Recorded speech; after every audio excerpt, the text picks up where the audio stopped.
I am not a loose woman. I am just a woman who loves her husband very much and didn't want to lose him. I just did what I had to do to save my marriage, even though I feel guilty sometimes. It was not easy, but I slept with my driver so that I could give my husband a child. But instead, God gave me twins, a boy and a girl. I was married to Philip for 8 years. We had no child. The worst was that I never got pregnant even for a day. His mother became so impatient that she started breathing down my neck as she gave me no breathing space at all. She moved in to live with us and practically made my life unbearable in my matrimonial home. I cannot drink water and drop the cup because she must insult me. It got to a point that she stopped eating my food because, according to her, I should be feeding my children so that they would grow healthy and stronger, and not her. Monica, if you had children, you are supposed to be feeding them with all these food so that they would grow healthy and strong.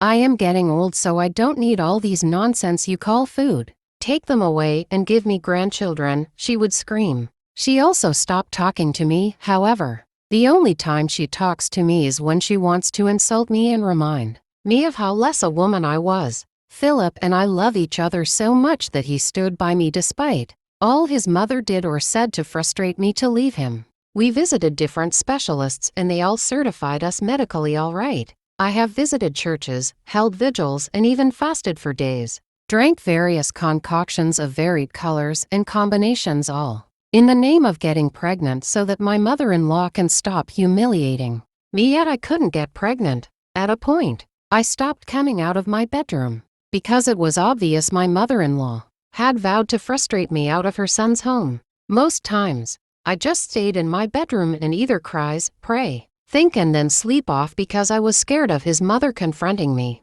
To make things worse, she sent away the house help because she said, "You don't need any house help because there are no children to take care of. Take care of your house yourself and stop wasting my son's hard-earned money." It was just the three of us living at home. God, I was always so terrified even when I hear her voice from a distance. It is so agonizing to say this, but my husband usually pleads with me to come out of the room, and this makes him feel so sad, especially those times I refuse because I don't want to come face to face with his mother. When her troubles became too unbearable, Philip practically threw her out of the house just to make me feel safe and comfortable in my own home. Even after she had left, I could still hear those insults in my head, so I decided to take a bold step. I seduced and slept with our driver, Tony. Tony is a young man in his late 20s. He is a graduate of mechanical engineering. But because he could not get a good-paying job, he opted to become a driver. I promised to get him a good job if he sleeps with me just once, but I never disclosed the reason for this. However, Tony thought I just wanted to cheat on my husband with him. I planned it during my ovulation so that I could get pregnant. Although it was not easy sleeping with another man, I knew I was betraying my husband, but I saw it as a necessary action. After a month, I discovered that I was pregnant. So, as promised, I got a job for Tony in a friend's company where he started earning almost $150,000 per month. When I told Philip that I was pregnant, he was so excited.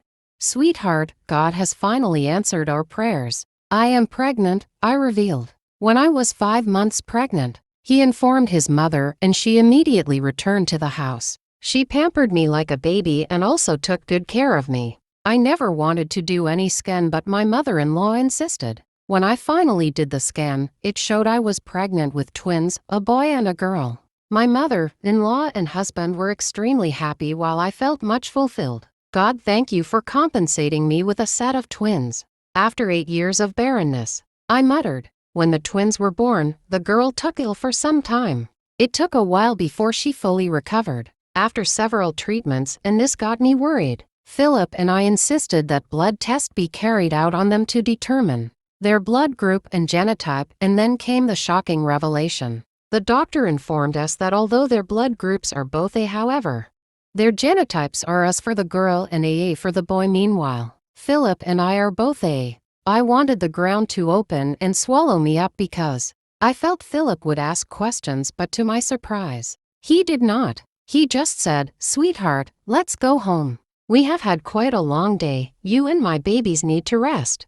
3 months later, he held me closely and said, "Monica, don't be scared. I don't want to know who the father of the twins is. I know whatever you did to save our marriage, and I am very proud of you. I promise to always love you and my babies. I promise this will be a secret between us. I love you, sweetheart. I know we will have our own children someday." I wept as he wiped my tears with his hands. I know what I did was wrong, but at least my mother-in-law is extremely happy with me. That is all that matters. Although everyone is happy, but I feel guilty that I selfishly used an innocent man to achieve my aim. But before anybody judges me, just put yourself in my shoes and think for a moment what you will do.